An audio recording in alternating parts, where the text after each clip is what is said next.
উপন্যাস ডায়েরি চ্যানেলের পক্ষ থেকে আপনারা শুনছেন স্নিগ্ধ বিষ। লিখেছেন সানজিদ আক্তার মুন্নি, কণ্ঠে আমি তাসনোভা। পর্ব 63। শিকদার বাড়ির বর্তমান চিত্রটা এখন একেবারে অন্যরকম। যে কথাটা আগে বলা হয়ে ওঠেনি, গোটা বাড়ি জুড়ে এখন নির্বাচনের তুমুল আলোচনার উত্তেজনার ঢেউ বইছে। সকাল থেকে রাত অবধি বাড়ির বৈঠকখানায় মানুষের আনাগোনা লেগেই থাকে। কেউ আসছে পোস্টার নিয়ে, কেউ বা ভোটের হিসাব নিকাশ মেলাতে, আবার কেউ আসছে স্ট্রেট চা নাস্তা সেরে নিজের সমর্থনের কথা জানিয়ে যেতে। মেয়র পদে প্রার্থী হয়ে দাঁড়িয়েছে তৌসির। বাড়ির পুরুষেরা এখন এই নির্বাচন নিয়েই ব্যস্ততায় ডুবে আছে। দিনরাতের হিসাবটাই তাদের গুলিয়ে গিয়েছে। কারো চোখে ঘুম নেই, কারোর মুখে দুরন্ত স্বস্তির হাসি নেই। সবার ভেতরে একটাই চিন্তা, তৌসিরকে যেভাবেই হোক জেতাতে হবে। এর মাঝে একটা বড় পরিবর্তনও এসেছে বাড়িটায়, একদম নিঃশব্দে। নাজিম চাচাও জেনে গিয়েছে যে পুষ্প আর এই পৃথিবীতে নেই। প্রথম ৩-৪ মাস ওনার অবস্থা ছিল একেবারে বিধ্বস্ত। ভেতরে ভেতরে গুড়িয়ে পড়েছিল মানুষটা। খাওয়া দাওয়া ছেড়ে দিয়েছিলেন, রাতের পর রাত নির্ঘুম কাটিয়েছে জানালার ধারে বসে। তার চোখের নিচে কালি জমিয়েছে, গাল ভেঙে গিয়েছে, কণ্ঠস্বরে তার প্রাণটুকুও অবশিষ্ট ছিল না। তবে এখন তিনি অনেকটাই স্বাভাবিক। আবার আগের মতো হাঁটাচলা করেন, কথা বলেন, খাওয়া দাওয়াও করেন নিয়ম মেনে।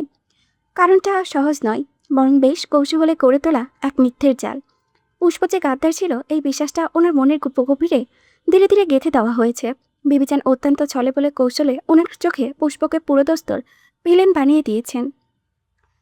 কখনো কথার মাঝে আকার ইঙ্গিতে, কখনো বা সরাসরি পুষ্পের নামে এমন সব অপবাদ এনেছেন যে নাজিম চাচার মনে আর কোনো সন্দেহের অবকাশ থাকেনি। তাই শোকের চেয়ে এখন ক্ষতটাই ওনার ভেতরে বেশি কাজ করে। সেই ক্ষোভই ওনাকে বাঁচিয়ে রেখেছে। ভালোবাসার মানুষটার শোক ভুলিয়ে দিয়েছে অভিমানের আগুনে। পুরো বাড়ি এখন তৌসিরের ছেলেমেয়ে আর নির্বাচন, এই দুটো বিষয়ে একদম সরগরম। বাড়ির প্রতিটি মানুষ তৌসিরের 3 ছেলেমেয়েকে নিয়ে ভীষণ খুশি। ছোট ছোট তুলতুলে 3টি প্রাণ গোটা বাড়িতে একটা বেহেস্তের বাগান বানিয়ে তুলেছে। কে রেখে কে করে নেবে, এই নিয়েই রীতিমতো হুড়োহুড়ি লেগে থাকে সারাদিন। সকাল হলেই তৌসিরদের ঘরের সামনে লাইন পড়ে যায়। বিবেচন একটাকে কোলে তুলে আদর করতে না করতেই কেউ এসে কেড়ে নেয়। রুদ্র এসে যখন 3জনকে একসাথে কোলে তুলে নিয়ে যায়, তখন সিমরানের সঙ্গে তার তুমুল ঝগড়া বেঁধে যায়। আবার ইকরা একজনকে কোলে নিলেই ধ্রুব ছুটে এসে কেড়ে দেয়। আর তখন ইকরা চিল্লাতে থাকে ধ্রুবর উপরে, এই তাও বলছি আমি কোলে নিয়েছি না, নিজের বাচ্চা হলে তখন আদর করো। ধ্রুব তখন বাচ্চাটার গালে চুমু খেতে খেতে দাঁত কেলিয়ে হাসে। এভাবেই এক আনন্দঘন উষ্ণ পরিবেশ বিরাজ করেছে শিকদার বাড়ির আনাচে কানাচে।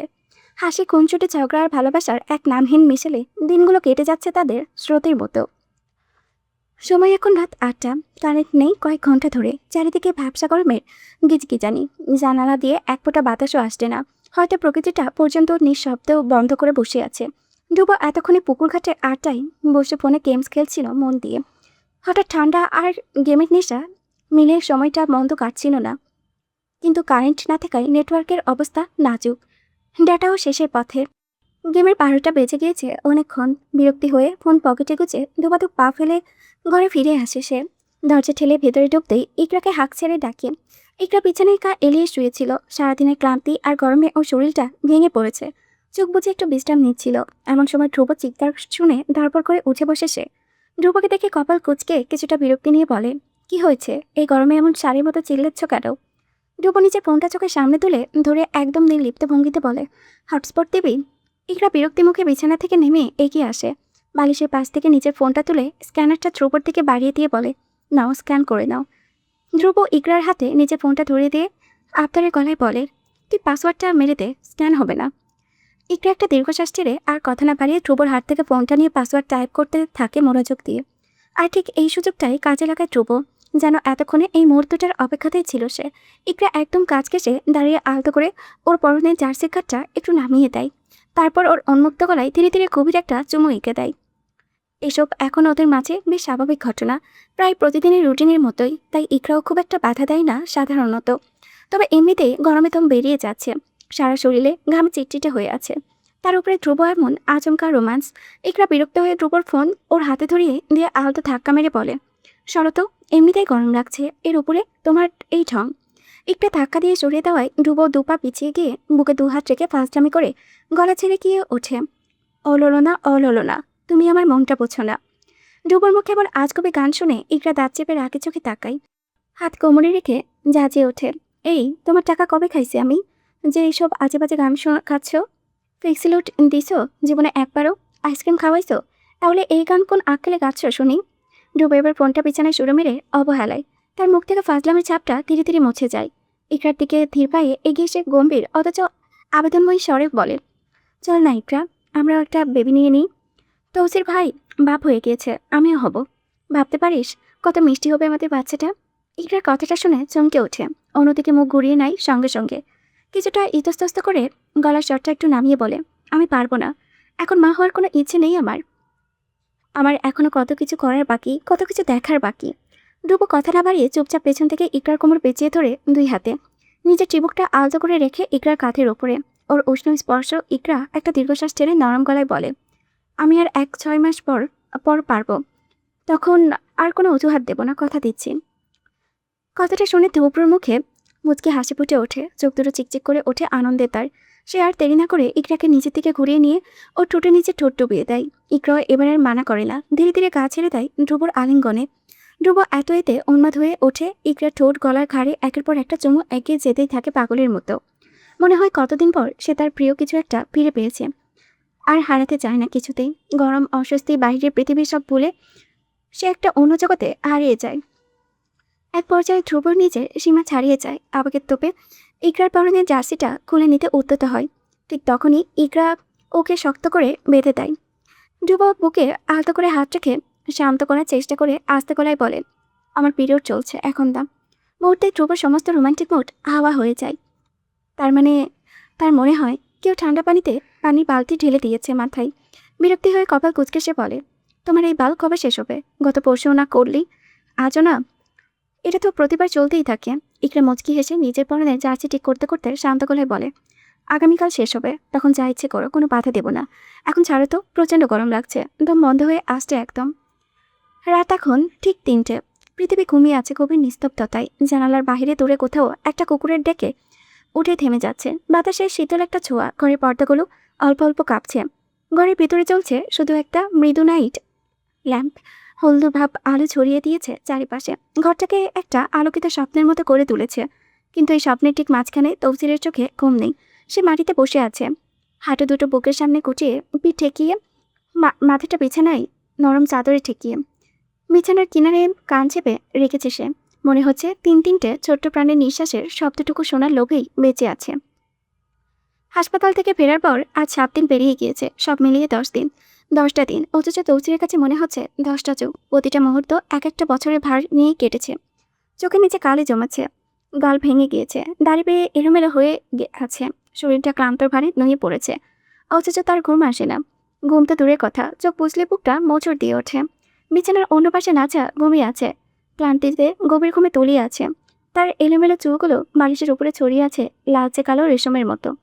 নিঃশ্বাসের সাথে সাথে তার বুক ওঠানামা করছে ধীর লয়ে। তার মুখটা শান্ত ক্লান্ত, কিন্তু কি একটা অপূর্ব স্নিগ্ধতা ছড়িয়ে আছে তাতে। মাতৃত্ব তাকে নতুন করে গড়ে তুলেছে। ছেলে মেয়েগুলো একটু আগেই চোখ বুঝেছে। 3টে ছোট্ট ফুলের কুড়ি, তুরাব, নওয়াব, তৌসিম। কিন্তু এই 3টে ছোট্ট প্রাণ নাচাকে একরত্তি শান্তি দেয় না। নাচিয়ে মেরেছে তাকে। একজনের ক্ষুধা মেটাতে না মেটাতেই আরেকজন শুরু হয়ে যায়। একজন চোখ বুঝলো তো অন্যজন ঠোঁট নাড়ছে। কেউ চিৎকার করে কাঁদছে তো কেউ মৃদু গঙ্গাচ্ছে। বুকের দুধ ছাড়া আপাতত তাদের অন্য কিছু খাওয়ানোর উপায়ও নেই। এত ছোট, এত নরম তাদের শরীর, অন্য কিছু সহ্য করার ক্ষমতাই নেই। সবচেয়ে আক্ষেপের বিষয় হলো তৌসির তার নিজের সন্তানদের কোলেও নিতে পারে না। এই একটা বাক্য তার বুকের ভিতরে একটা গভীর ক্ষতের মতো হয়ে আছে। প্রতিদিন এই ক্ষতটা নতুন করে রক্ত ঝরায়। নাচে যখন ওয়াশরুমে যায় ঠিক তখনই লুকিয়ে চুপিয়ে একটু কোলে তুলে নেয় সে, চোরের মতো। দরজার দিকে কান পেতে রাখে, কখন ওয়াশরুমের কল বন্ধ হবে, কখন পায়ের শব্দ এগিয়ে আসবে। সে কয়েক মিনিটের ছোট্ট সময়টুকু তার কাছে ঠিক বেহেস্তের সমান। নিজের সন্তানের কাছে এসে নিজেকে চোর মনে হওয়ার যন্ত্রণা যে কতটা ভারী সেটা একমাত্র সেই জানে। একজন বাবা যে রক্তমাংস দিয়ে এই 3টে প্রাণ গড়ে দিয়েছে, সে তার নিজের সন্তানকে আদর করতে গিয়েও কাঁপে, ভয় পায়, লুকায়। মিবিজান বিষয়টা একদিন ধরে ফেলেছিলেন, ওনার চোখে কিছুতেই এড়ায় না। তৌসির এভাবে চোরের মতো নিজের সন্তানকে কোলে নিতে দেখে তিনি ফুঁসে উঠেছিলেন। তৌসির তখন তার পায়ে পড়েছিল, প্রায় 2 হাতে জোর করে আটকেছিল। বিবিজান, আপনি কিছু কইয়েন না, নাচা এমনিতে আমারে সহ্য করতে পারেন না। এর মধ্যে এসব নিয়ে কাহিনী হইলে ও জিদের বসে হয়তো বাচ্চাকেও বুকের দুধ খাওয়ানেই বন্ধ কইরা দিব। তখন আমার বাচ্চাকেও কি হইব বিবিজান, কি হইব? বিবিজান চুপ হয়ে গিয়েছিলেন। 2 দিন আগের ঘটনাই ধরা যাক। তৌসি বরাবর তৌসিরের দিকে তাকাচ্ছিল, তার ছোট্ট নীলচে মায়া ভরা চোখ জোড়া দিয়ে। ঠিক বোঝাতে চাইছিল হয়তো, বাবা আমাকে একটু কোলে নাও না। তৌসির বুক বাঁধতে পারেনি। মেয়েটাকে কোলে তুলে নিয়েছিল। মেয়ের শরীরে দুধ গন্ধটা বুক ভরে টেনে নিয়েছিল। মেয়ের নরম গালটা নিচের গালের সাথে চেপে ধরেছিল। ঠিক সেই মুহূর্তে নাচা ঘরে ঢুকেছিল। শাস্তি হিসেবে নাচা ৮ ঘন্টা পর্যন্ত মেয়েকে দুধ খেতে দেয়নি। পুরো ৮ ঘন্টা। ক্ষুধার যন্ত্রণা ছটফট করে ছোট্ট প্রাণটা গলা ফাটিয়ে কাঁদছিল। নাচা পাথরের মতো মুখ করে বসেছিল। তৌসির পাগলের মতো হয়ে গিয়েছিল তখন। শেষমেশ নাচার পায়ে পড়েছিল। হাঁটু গেড়ে বসে দুহাত জোর করে কথা দিয়েছে, নাচা আর কখনো না। কথা দিতাছি আর কখনো ওগো কোলে নিমু না। তুই খালি আমার মাইয়ারে দুধ দে নাচাতে। নিজের সন্তানগুলো ট্যাপ করে তার দিকে তাকিয়ে আছে, অথচ সে তাদের কোলে নিতে পারে না, একটু আদর করতে পারে না, একটা চুমা পর্যন্ত দিতে পারে না। এই কষ্টে তৌসিরের কলিজাটা ফেটে যায়। ভেতরে অজানা কিছু একটা টুকরো টুকরো হয়ে যায় প্রতিদিন। দিনের পর দিন, রাতের পর রাত, সে ভিতর থেকে নিঃশব্দে শেষ হয়ে যাচ্ছে। বাইরে কেউ থাকলেও দেখলে বুঝবে না, কিন্তু ভেতরে সে একটা জীবন্ত লাশ। এখন তৌসিরের দিকে মুখ করে শুয়ে আছে তৌসির। নাচা তৌসিরকে বিছানাতেও ঠিকমতো থাকতে দেয় না। বিছানায় এক কোণে, সবার থেকে দূরে, ঠিক কোনো অস্পষ্টের অদৃশ্যের মতো তৌসির কাঙ্গালের মতো রাতের পর রাত জেগে বসে থাকে, শুধু এক পলক, এক ঝলক তৃপ্তি নিয়ে তার সন্তানকে দেখার জন্য, চোখ দিয়ে আদর করার জন্য, দূর থেকে ভালোবাসার জন্য। নাচার বাহুতে শুয়ে আছে তুরাব। মায়ের ওম পেয়ে নিশ্চিন্তে ঘুমোচ্ছে সে। ওর পাশেই নওয়াব ছোট্ট হাতে মায়ের ওনার আঁচল ধরে আছে। আর তৌসিরের দিকটায় শুয়ে আছে তৌসি। হঠাৎ তৌসির ঘুম ভেঙে যায়। তার ছোট্ট চোখ দুটো পিটপিট করে খোলা। সে অন্ধকারে বাবাকে দেখতে পায়। তৌসিরের বুকটা ধক করে ওঠে। কাপা হাতে কোনো অমূল্য রত্ন ছোঁয়ার আগেই কাম্পনি নিয়ে তৌসির মেয়েটার ছোট্ট চঞ্চল মুখটার দিকে নজরে নিজের তর্জনীটা এগিয়ে দেন। তার আঙুলটা থেমে মায়ের হাতে ঠিক ওপরে। চুবে কি চুবে না, এই দ্বিধায় কাঁপছে। মেয়েটা দুহাত বাবার একটা আঙুল আঁকড়ে ধরেছে। এত ছোট, এত নরম দুটো হাত, অথচ এত শক্ত করে ধরেছে, যা দেখে মনে হয় সে হয়তো বলতে চাইছে, বাবা ছিল না। তারপর ছোট তৌসি ঠোঁটে এক টুকরা হাসি ফুটিয়ে তাকায় তৌসিরের দিকে। অন্ধকারের সেই হাসিটা ঝলমল করে ওঠে। তৌসিরের চোখে পানি চলে আসে। ধীরে ধীরে তৌসিরের আঙুলটাকে নিজের ছোট্ট গোলাপি মুখের দিকে টেনে নেয় তৌসি। মুখে ঢোকাতে চাইছে। তৌসি বুঝতে পারে তার মেয়ের ক্ষুধা পেয়েছে। আহত করে মেয়ের কপালে চুমু খেয়ে ফিসফিসিয়ে বলে, আমার মা। দুটো শব্দ, কিন্তু এই দুটো শব্দে কি এক্সট্রা সাগর ভালোবাসা মিশে আছে তা শুধু তৌসিরই জানে। তৌসি এবার কেঁদে ওঠে। মেয়ের কান্নার আওয়াজে নাচার ঘুম ভেঙে যায়। নাচাকে উঠতে দেখে তৌসির বিদ্যুৎ গতিতে নিজের আঙুল সরিয়ে নেয় তৌসির থেকে। ঠিক কোনো ভয়ঙ্কর অপরাধ করতে গিয়ে ধরা পড়েছে এমন হয়। নিজেকে মেয়ের কাছ থেকে আলাদা করে ফেলে সে। সরে যায় কয়েক ইঞ্চি দূরে। তার বুকের ভিতরে হৃৎপিণ্ডটা দ্রুত গতিতে ধুকপুক করছে। তুরাবকে একপাশে আলতো করে সরিয়ে নাচা ধীরে ধীরে উঠে বসে। ঘুম জড়ানো চোখ, এলোমেলো চুল, মুখে ক্লান্তির ছাপ স্পষ্ট। তার চোখ পড়ে তৌসির ওপর। তৌসিরের যে এভাবে নির্ঘুম বসে আছে, এটা নাচা আজ নতুন কিছু নয়। প্রতি রাতেই এমন। নাচা সব দেখে, সব বোঝে, কিন্তু কিচ্ছু বলে না। তবে আজ অবশ্য সে শান্ত গলায় বলে, ওকে আমার দিকে দিন। কথাটা শুনে তৌসিরের বুকটা আনন্দে ভরে ওঠে। অন্তত একবারের জন্য হলেও তো মেয়েকে বুকের সাথে জড়াতে পারবে। মেয়েকে নাচার দিকে দেওয়ার অজুহাতে এক মুহূর্তের জন্য বুকে চেপে ধরতে পারবে। ধীর পায়ে তৌসিকে তুলে নিজের বুকের সাথে মিশিয়ে নেয় তৌসি। মেয়ের ছোট্ট মাথাটা তার বুকের কাছে আশ্রয় পায়। সেই উষ্ণ, সেই গন্ধ তৌসিরের শরীরে বিদ্যুৎ বয়ে যায়। তারপর উঠে দাঁড়িয়ে ধীর পায়ে নাচার সামনে গিয়ে দাঁড়ায় সে। নাচা হাত বাড়ায়। তৌসির অনিচ্ছায় মেয়েকে নাচার কোলে তুলে দেয়। বুকের চেইন খুলে নাচা মেয়ের মুখ বরাবর তুলে দেয়। তৌসির লোভাতুর ভঙ্গিতে মায়ের বুকের সাথে মিশে যায়। তার খাওয়ায় চুকচুক শব্দ হচ্ছে, আর সারা ঘরে এটাই একমাত্র শব্দ। তৌসির দাঁড়িয়ে একদৃষ্টে তাকিয়ে আছে তাদের দিকে। এতে নাচা ভ্রু কুচকে বলে, লজ্জা করে না? মেয়েকে খাওয়াচ্ছি, ওভাবে তাকিয়ে আছেন যে। তৌসির মাথায় পেছনে হাত বুলিয়ে এদিক ওদিকে তাকিয়ে নির্লিপ্ত ভঙ্গিতে বলে, লজ্জা করবো কেন? ওদের আগেই তো আমি টেস্ট করছি। আমি না করলে কি আর ওরা এই দুনিয়ার আলো দেখতো? কথাটা বলার সময় তার মুখে দুষ্টুমির হাসি লেগে থাকে, কিন্তু চোখে কি একটা চাপা ব্যথা তো আছেই। নাচার আগে দাঁতে দাঁত চেপে তার দিকে তাকাই। কি বললেন? তৌসির বেপরোয়া গলায় বলে, কেন শোনস নাই কি বললাম? বললাম যে আমি ওদের আগে টেস্ট করছি। কেন তোর মনে নাই ওগুলা? নাচার কাল নরম হয়ে ওঠে। তবে তা লজ্জায় নয়, রাগে। রাগে পাশ থেকে একটা বালিশ টেনে তৌসিরের গায়ে ছুঁড়ে মারে সে। আর হেসে সে বলে, আপনি শুনুন আমার কাছ থেকে। কিন্তু তৌসির সরে না। বালিশটা তার গায়ে লেগে নিচে পড়ে, কিন্তু তার মুখের হাসি একই থাকে। চোখে সেই একই বেপরোয়া দৃষ্টি। বেপরোয়ার মতোই নাচার পাশে বসে থাকে তৌসির। কিন্তু এই বেহায়াপনা আসলে এক অসহায় বাবার নিরুপায় চেষ্টা। ছোট্ট একটা মুহূর্ত সন্তানদের কাছাকাছি থাকার, স্ত্রীর কাছাকাছি থাকার। অপলক দৃষ্টিতে মন ভরে দেখতে থাকে তৌসির আর নাচাকে। তার নাঝা এখন মা হয়ে গিয়েছে, অথচ এতে তার সৌন্দর্য একটুও কমেনি, বরং মা হওয়ার সুবাদে তার গায়ের রং নূরের মতো চকচক করছে। ঘরে স্নানালয় তার মুখটা আরও স্নিগ্ধ লাগছে। তার গালে এক ধরনের গোলাপি আভা, চোখের পাতা ভারী, কিন্তু দৃষ্টিতে পুরনো তেজ এখনো জলজল করছে। কপালে চিকন খামের ফোঁটা, ঠোঁটে চিরচেনা গোলাপি গোলাপ পাপড়ির রং। এক হাতে সে বুকে দুধ ধরে মেয়ের মুখে দিচ্ছে, অন্য হাতে মেয়ের ছোট্ট মাথায় বুলিয়ে দিচ্ছে আদর। ঠিক তখনই নাঝা চোখ তুলে তাকায় তৌসিরের দিকে, যে কিনা তার দিকে মুগ্ধ হয়ে চেয়ে আছে। তার চোখে অপার্থিব এক ভালোবাসা, মুখে অসহায়তার এক শুকনো ছাপ। তৌসিরকে এভাবে দেখে নাঝার বুকটা মোচড় দিয়ে ওঠে। তার ভেতরে কোথাও একটা চিনচিনে ব্যথা শুরু হয়। সে তো চায় না তৌসিরের সাথে এমন নিষ্ঠুর আচরণ করতে। মন তো বলে দৌড়ে গিয়ে তৌসিরকে বুকে জড়িয়ে ধরে বলতে, আপনি কষ্ট পান কেন? আপনার কষ্টে যে আমার বুকটাও ফাটে। আপনার চোখের জলে যে আমার চোখে এসে জমে। কিন্তু কি করবে সে? তার ভেতরে যে লোকটার প্রতি ঘৃণা আস্ত একটা পাহাড় জমে আছে। সে পাহাড়টা প্রতিদিন একটু একটু করে বাড়ছে, কিছুতে গলছে না, ভাঙছে না। অতীতের প্রতিটি জ্বালা, প্রতিটি আঘাত সব মিলে সেই পাহাড় তৈরি করেছে। তৌসিরের ফ্যাকাশে মুখটার দিকে বেশিক্ষণ তাকিয়ে থাকতে পারে না সে। মুখটা চিনচিন করে ওঠে তার, চোখ নামিয়ে নেয় সে। মেয়ের খাওয়া শেষ। তৌসি এখন আধঘুম জাগরণের মাঝে ছোট্ট ঠোঁট নাড়ছে অল্প অল্প করে, মনে হয় স্বপ্নেও খাচ্ছে। নাচে কি মনে করে হঠাৎ মেয়েকে তৌসিরের দিকে বাড়িয়ে দেয়, নরম গলায় বলে, নিন, ওকে ধরুন। তৌসির থমকে যায়। তার কান বিশ্বাস করতে পারে না এই কথা। তার চোখে অবিশ্বাস। নাচে তাকে অনুমতি দিচ্ছে। সত্যি এতদিন পর এই কথাটা সত্য বের হলো এই মুখ থেকে। মুহূর্ত নষ্ট না করে নিবিড় মমতায় মেয়েকে তুলে বুকের সাথে মিশিয়ে নেয় তৌসি। কেউ চিনিয়ে নেওয়ার আগেই বুকে চেপে ধরে মেয়েকে। বাবার শরীরের উষ্ণতায় মেয়েটাও চোখ বুজে ফেলে। তার ছোট্ট শরীরটা শিথিল হয়ে আসে বাবার বুকে। ওর ঠোঁটের কোণে এখনও লেগে আছে এক ফোঁটা দুধ, শুভ্র পবিত্র, ঠিক মুক্ত কোণার মতো। তৌসি চোখের পানে চিকচিক করছে। সে চোখ বুজে মেয়ের গন্ধ নিজের ভেতরে নিয়ে নেয়। এই গন্ধটাই তার বাকি জীবনের সঞ্চয়। ড্রেসের চেইন লাগাতে লাগাতে নাচা বলে, তবে গলাটা একটু কড়া করে যান, ওকে নিয়ে ওই পাশে শুয়ে পড়ুন। আজ দয়া করলাম, কারণ আমার দয়ায় আপনার এখন নিজের সন্তানের কাছে আসতে হবে, মনে রাখবেন, দয়া করলাম। তার বলা প্রতিটি শব্দ একটা ছোট্ট ছুরির মতো। ওর কথা শুনে তৌসির মনে মনে বলে, সিনাল কোনখানের? আর কত কি বলবি, দয়া দয়া করস। একটু সুন্দর কইরা কইতে কি হয় তোর? তবে সে মুখে কিছুই বলে না, চুপচাপ মেয়েকে কোলে নিয়ে বিছানার ওপাশে গিয়ে বসে। গভীর আদরে মেয়ের গালে একটা চুমু খায়, দীর্ঘ একটা চুমু। এতদিনের সব ভালোবাসা এই এক চুমুতেই ঢেলে দিচ্ছে। এটা দেখি নাছা হঠাৎ দাঁড়িয়ে পড়ে। হাত ছোট্ট করে একটা টর্চ লাইট নিয়ে দ্রুত পায়ে তৌসিরের দিকে এগিয়ে আস্তে আস্তে বলে, এই থামুন, ওকে চুমু দেবেন না। তৌসির পুরো কুচকে তাকায়। কি হলো আবার? নাচা কাছে এসে তৌসিরের গলায় হাত রাখে, আঙুল দিয়ে গলাটা একবার বুলিয়ে দেয়। কিন্তু হাত দিয়ে যা বুঝতে চাইছিল তা স্পষ্ট হয় না।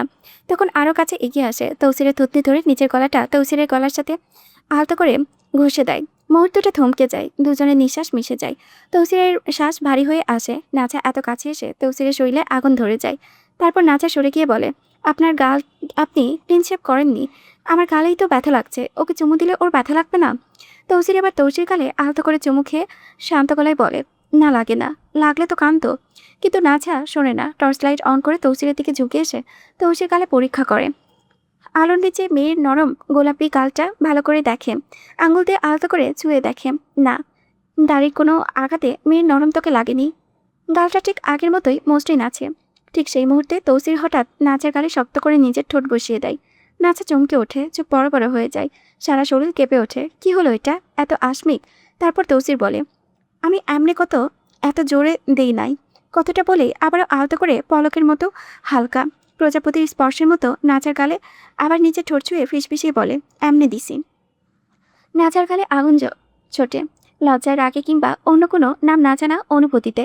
সে দ্রুত সরে যায়, কিছুক্ষণ শীতল দৃষ্টিতে তাকিয়ে থাকে তৌসিরের দিকে। যে দৃষ্টিতে রাগ আছে, কিন্তু তার আড়ালে প্রাপ্ত আছে আরেকটা কিছু, ভালোবাসা নাকি অসহায়তা। তৌসির বুঝতে পারে না। সে হাত বাড়িয়ে নাচার হাত থেকে টর্চ লাইটটা নিয়ে অফ করে দিয়ে, সে ওটা অফ কর, আমার আজরাইলরা জায়গা যাইব।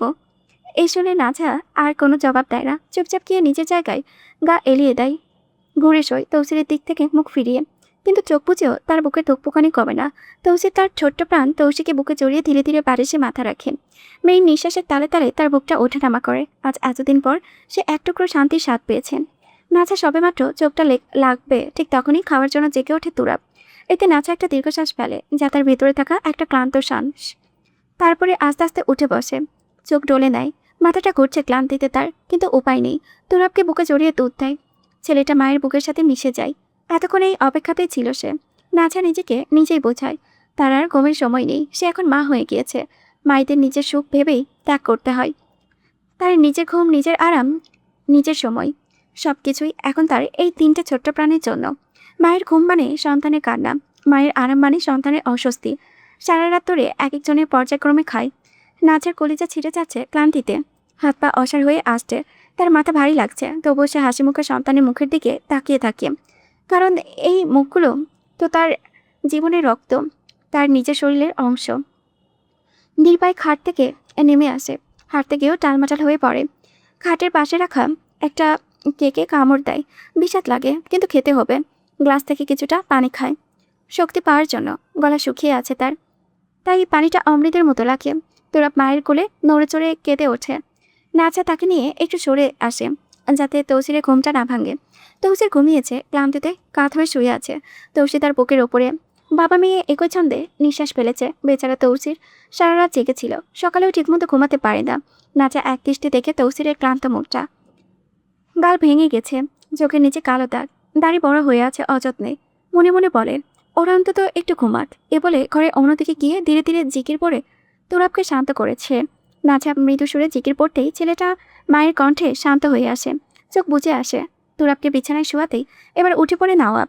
নাচা শূন্য চোখে তাকিয়ে থাকে কিছুক্ষণ, তারপর তাকে জাগতে দেখে নাচা ক্লান্ত হয়ে বসে ছেলের মুখের দিকে তাকিয়ে হেসে ফেলে। ভীষণ ক্লান্তি লাগছে তার, শরীরটা আর চলছেই না তার, চোখের পাতা ভারী হয়ে আসছে। কিন্তু বাচ্চাদের নিষ্পাপ মুখের দিকে তাকালে তার সব কষ্ট ধুলোয় মিশে যায়। কোথায় যায় কে জানে। মা হওয়ার এই এক ম্যাজিক, যত ক্লান্তই হোক সন্তানের মুখ দেখলে নতুন করে শান্তি জাগে। তুরাবকে তৌসিরের পাশে আলতো করে শুইয়ে দিয়ে নওয়াবকে কোলে তুলে বসে নাচা। ছোট নওয়াব এক টানে দুধ খায়, তো একবার মায়ের দিকে তাকায়। তার চাহনি দেখে মনে হয় সে জিজ্ঞেস করছে, মা তুমি ঠিক আছো? বড় বড় চোখে মায়ের মুখটা দেখে তার সেই কালচে সবুজ চোখে অপার মুগ্ধতা। নাচের ছেলে কপালে আঙ্গুল বুলিয়ে দিতে দিতে মনে মনে বলে, তোরা কবে বড় হবি বাবা? কবে তোদের জবান ফুটবে? কবে আমায় মা বলে ডাকবে? তোদের মুখ থেকে মা ডাক শোনার ভাগ্য কি হবে এই হতবাকি মায়ের? নাচা চোখ পেয়ে নিঃশব্দে পানি গড়িয়ে পড়ে। তা গড়িয়ে পড়াই নওয়াবের কপালে। শিশুটা কেঁপে ওঠে অল্প। নাচা দ্রুত ওনার আঁচল দিয়ে চোখ মুছে নেয়।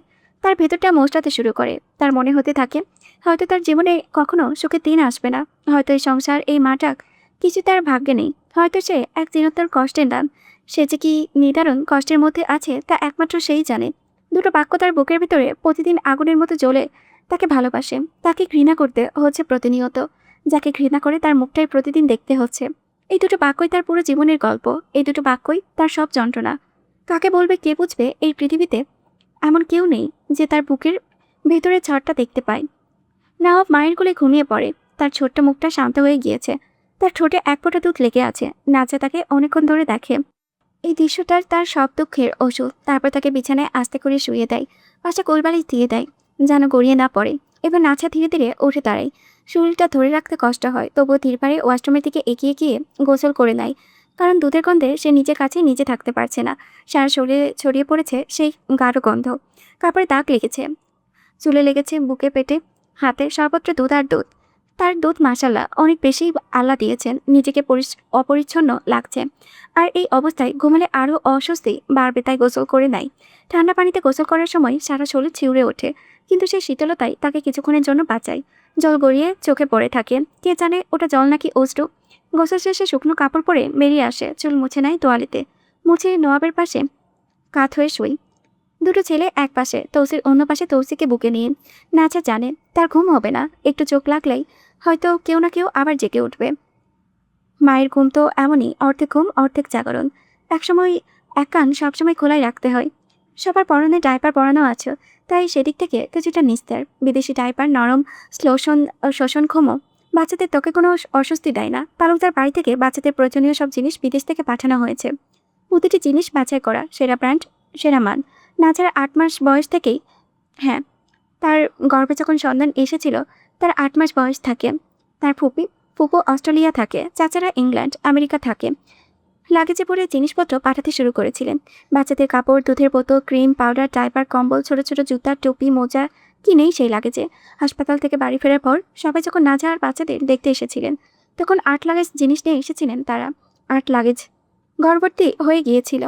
ঠিক বিদেশি একটা শোরুমের মতো লাগছিল।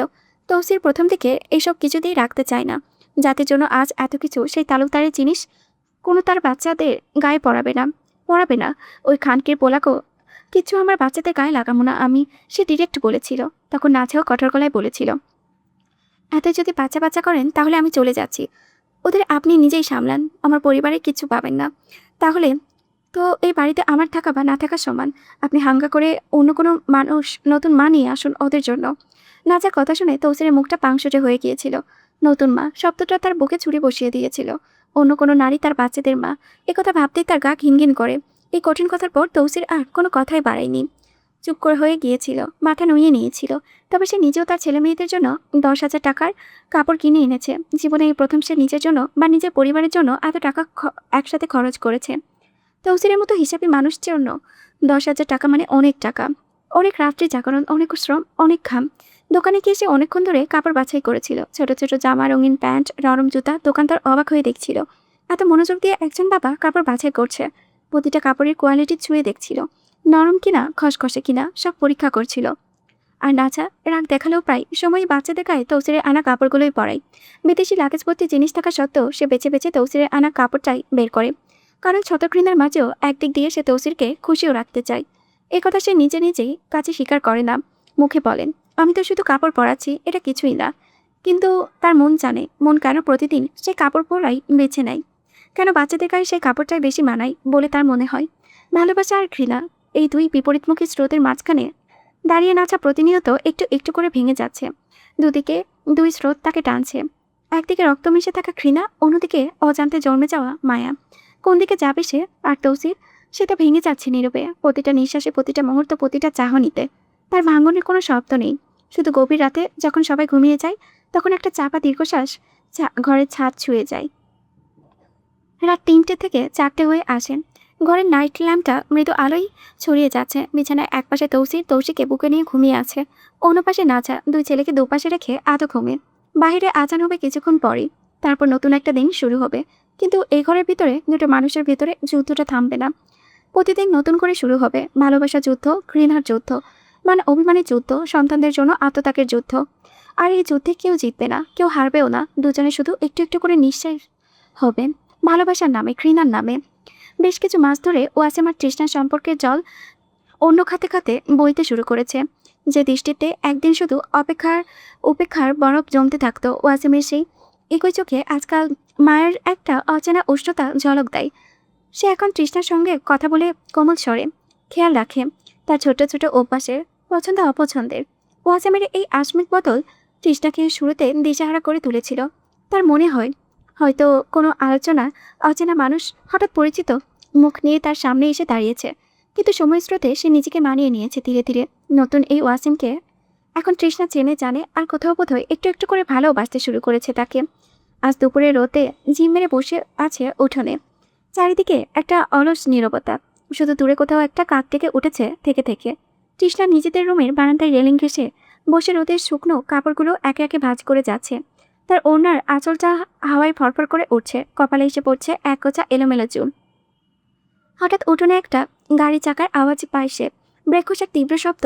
হাত থেমে যায় তার মাঝপথে, মাথা ঝুঁকিয়ে নিচে তাকাতেই বুকের ভেতরটা ধক করে ওঠে। ওয়াসিমের 4জন লোক তাদের সাহেবকে দুপাশ থেকে ধরে গাড়ি থেকে নামাচ্ছে অতি সাবধানে। ওয়াসিমের মাথায় সাদা ব্যান্ডেজ, এক হাতে কাঁধ থেকে ঝুলানো, পায়ে মোটা ব্যান্ডেজের আস্তরণ। তার মুখে রক্তশূন্য ফ্যাকাশে হয়। হায় আল্লাহ! তৃষ্ণা গলা চিরে অস্পষ্ট আর্তনাদ পেরিয়ে আসে। গুছিয়ে রাখা কাপড়গুলো তার হাত ফসকে মেঝেতে এলোমেলো হয়ে ছড়িয়ে পড়ে। হাঁটু কাঁপতে শুরু করে, শরীরের রক্ত মনে হয় এক লম্হায় জমে বরফ হয়ে যাচ্ছে। এক মুহূর্ত দেরি না করে সে ছুট লাগায় সিঁড়ির দিকে।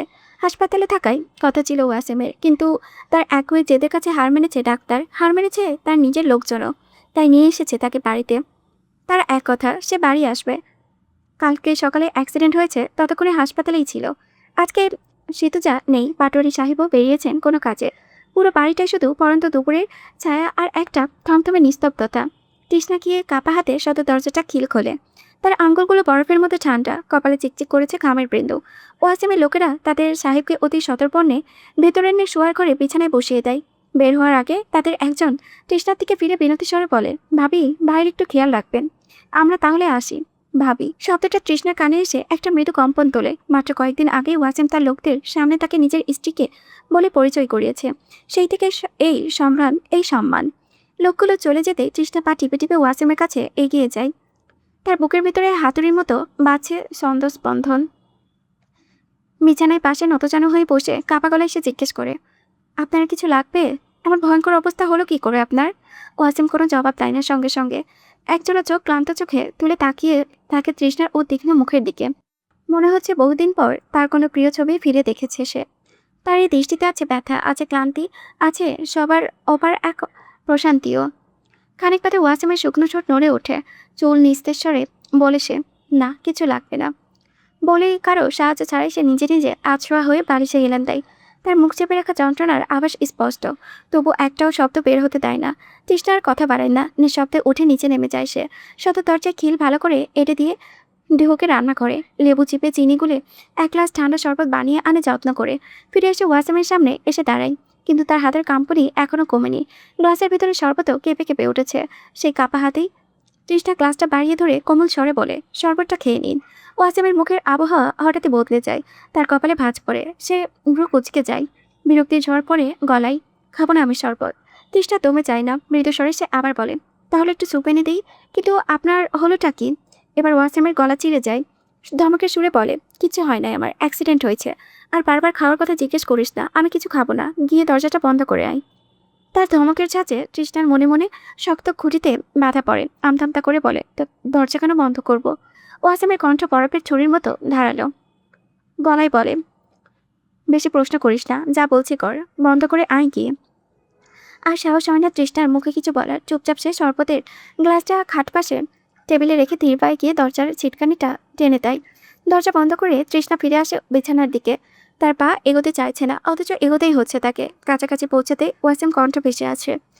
এবার আর ধমক নেই, আছে একরকম নিচু গাঢ় আদেশ, এদিকে ঝুঁকে আয় আমার দিকে। তৃষ্ণা ভাবে হয়তো গুরুত্বপূর্ণ কিছু বলতে চাই।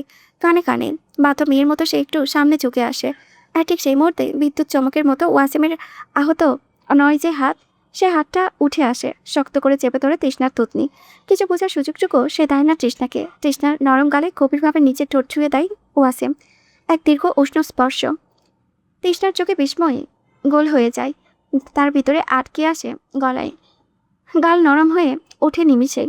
লজ্জায় না বিস্ময়ে, না অন্য কোনো অচেনা অনুভূতিতে, সে বুঝতেও পারে না। ওর ঘোর কাটার আগেই ওয়াসিম তার সুস্থ হাত দিয়ে তৃষ্ণার ঘাড় পেঁচিয়ে ধরে, টেনে আনে একদম নিজের বুকের কাছে। তার মাথাটা থেকে যায় ওয়াসিমের পাঁজরের ঠিক ওপরে। তার কানের কাছে ওয়াসিমের গরম নিঃশ্বাস, ব্যান্ডেজের অ্যান্টিসেপটিকের গন্ধ, আর তার চেনা পারফিউমের মিশেলে আছড়ে পড়ছে। তারপর ওয়াসিম তৃষ্ণার কানে কাছে ঠোঁট নামিয়ে এনে ফিসফিস করে বলে ওঠে, অনিত্য হলো, এবার বাপ হওয়ার পালা, বয়স তো আর কম হলো না আমার।